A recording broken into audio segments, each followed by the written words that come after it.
Assalamualaikum warahmatullahi wabarakatuh. Perkenalkan, saya Fitri Mei Irusti, mahasiswa PPG dalam jabatan tahun 2021 Angkatan 2 Universitas Negeri Semarang.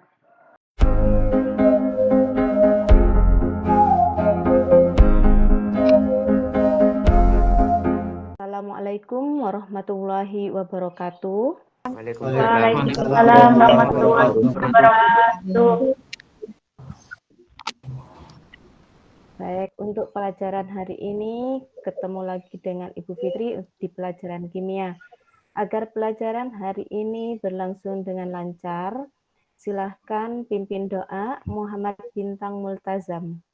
Sebelum kita mulai pelajaran, marilah kita membaca doa. Doa dimulai. Doa selesai. Untuk selanjutnya, untuk mengisi absensi, silahkan kalian isi absen di Google Form yang sudah saya share di Google Classroom. Saya kasih waktu 1 menit saja ya.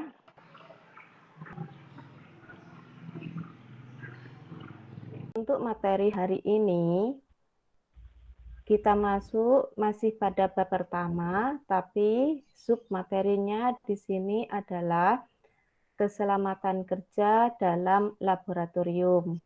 Jadi di sini karena kita masuk pada keselamatan kerja dalam laboratorium, sebelumnya saya mau tanya dulu, waktu di SMP kalian pernah masuk ke dalam laboratorium? Pernah, Bu. Karena kalian di SMP sudah pernah masuk ke dalam laboratorium, pasti di situ ada alat dan bahan-bahan kimia. Coba sebutkan alat apa saja yang kalian tahu yang ada di dalam laboratorium. Ada pipet tetes. Oke, nah dari gambar di sini, ini adalah gambar pipet tetes. Kalau yang di sebelah ini apa? Itu APD, Bu, buat keselamatan di laboratorium. Oke, baik.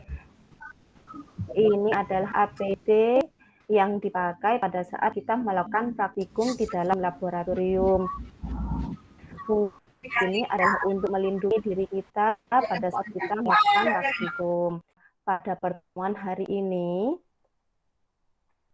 tujuannya adalah diharapkan kalian dapat menjelaskan tentang keselamatan dan keamanan di dalam laboratorium, sehingga kalian mampu menunjukkan rasa ingin tahu, disiplin, jujur, objektif, terbuka, mampu membedakan fakta dan opini, serta bertanggung jawab dalam berdiskusi yang diwujudkan dalam sikap sehari-hari dengan mengembangkan kemampuan berpikir kritis, berkomunikasi, berkolaborasi, dan berkreasi dengan baik. Apa pendapat Anda dengan lab kimia ini? Mungkin Rifkotul bisa memberikan pendapatnya.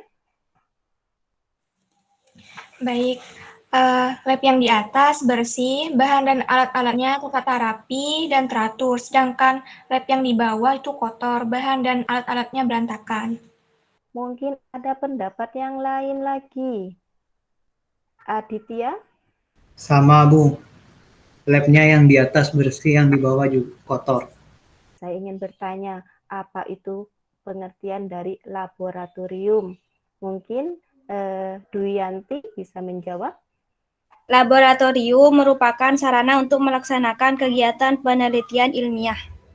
Mungkin ada jawaban yang lain? Nur Hatimah? Laboratorium merupakan tempat riset ilmiah, percobaan, pengukuran, ataupun pelatihan ilmiah yang berhubungan dengan bidang ilmu kimia, biologi, maupun fisika. Laboratorium merupakan sarana untuk melaksanakan kegiatan penelitian ilmiah atau tempat yang di dalamnya terdapat alat-alat dan bahan-bahan kimia yang digunakan untuk melakukan eksperimen dengan memperhatikan keamanan dan keselamatan kerja. Nah, selanjutnya di sini ada 2 gambar. Coba diperhatikan. Gambar ini pendapat kalian. seseorang yang sedang melakukan praktikum di laboratorium. Baik. Selanjutnya, mungkin dari gambar ini ada yang bisa memberikan pendapat lain selain orang melakukan praktikum di dalam laboratorium. Penggunaan baju laboratorium dan alat-alat lainnya. Orang yang melakukan praktikum atau percobaan dalam laboratorium harus menggunakan alat perlindungan diri seperti laboratorium, kemudian juga masker dan kacamata. Selanjutnya di sini agar kalian lebih paham tentang keselamatan kerja di dalam laboratorium, silahkan kalian kerjakan LKPD yang sudah saya share di Google Classroom. Pembelajaran hari ini saya bentuk dalam kelompok. Silahkan kalian berkumpul dengan kelompoknya. Silahkan kalian diskusikan jawaban dari LKPD yang sudah saya share tentang materi keselamatan kerja dalam laboratorium. Silahkan diskusinya di WA group yang sudah kalian bentuk.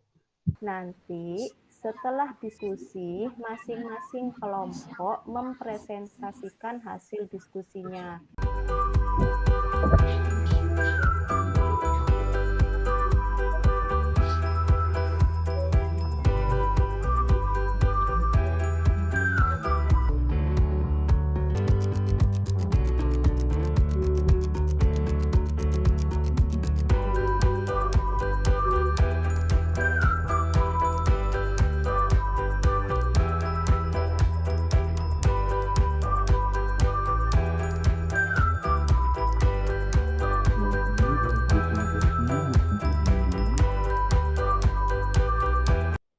Nanti pada saat diskusi, masing-masing kelompok memberikan tanggapan.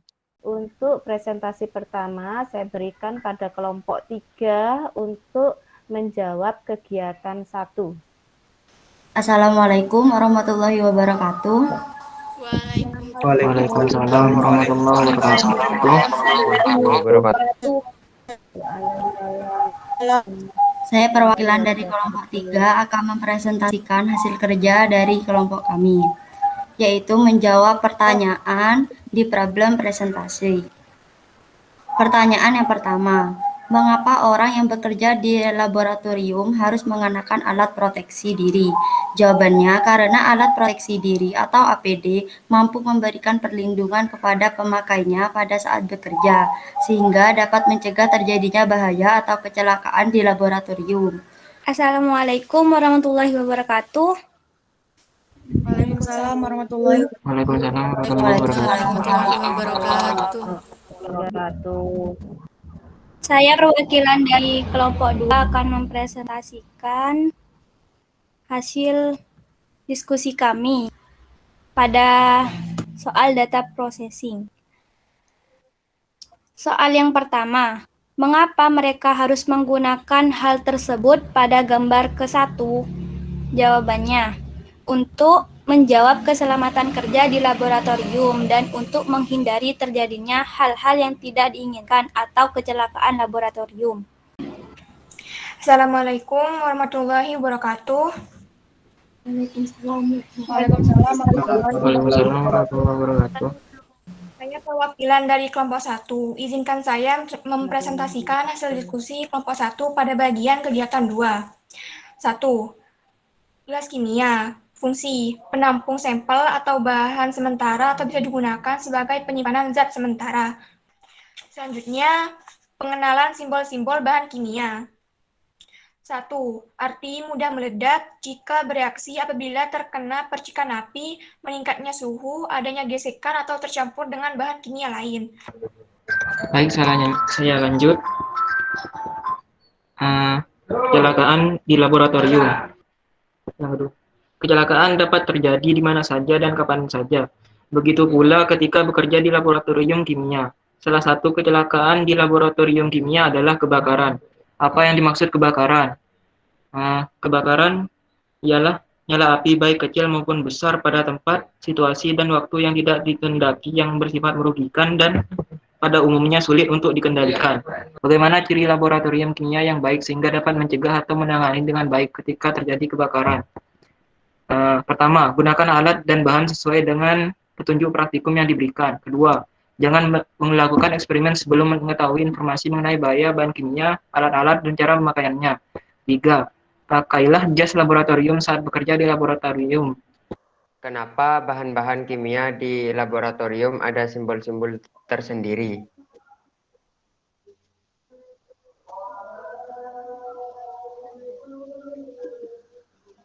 Jadi menjawab, simbol-simbol itu berguna agar orang-orang yang berada di dekat bahan kimia bisa berhati-hati dan waspada. Karena beberapa bahan kimia bisa membahayakan kesehatan dan juga keselamatan orang.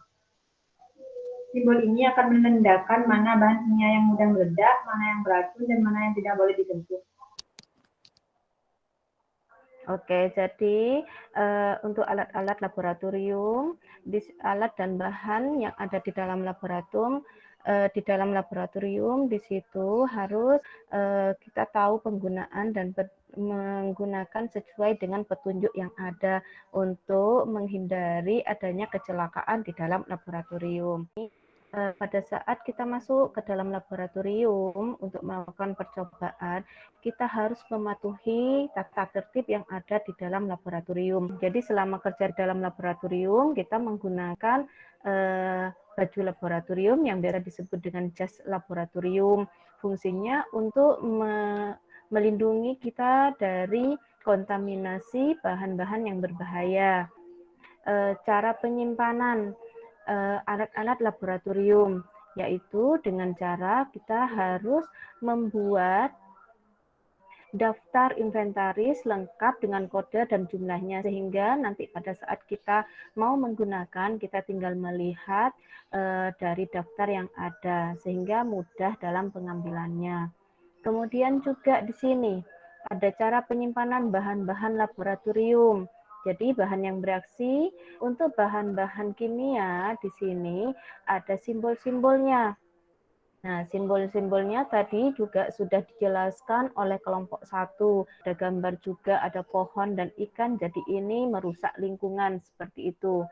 Kemudian untuk alat-alat laboratorium di sini ada pipet tetes, ada tabung gasi, di mana tadi juga sudah dijelaskan oleh kelompok 1, baik dari fungsinya dan cara penggunaannya. Kesimpulan yang kalian peroleh, ada yang mau memberikan untuk materi hari ini? Silahkan. Kesimpulannya, pada saat melakukan praktikum di laboratorium, kita itu tahu bahwa diwajibkan untuk menggunakan alat pelindung diri. Selanjutnya mungkin ada kesimpulan yang lain lagi. Belum melaksanakan praktikum di laboratorium, siswa harus mengetahui dan memahami alat-alat laboratorium yang akan digunakan beserta dengan fungsinya. Kita bisa mengambil kesimpulan bahwa sebelum melaksanakan praktikum di laboratorium, siswa harus mengetahui dan memahami alat-alat laboratorium. Kemudian bahan-bahan kimia harus diklasifikasikan dan digolongkan sesuai dengan penggunaannya. Selama bekerja di laboratorium, siswa harus mematuhi tata tertib untuk menjaga keselamatan dan kelancaran dalam kegiatan praktikum. Untuk mengecek pemahaman kalian tentang materi hari ini, Ibu akan share tentang kuis dengan menggunakan Quizizz.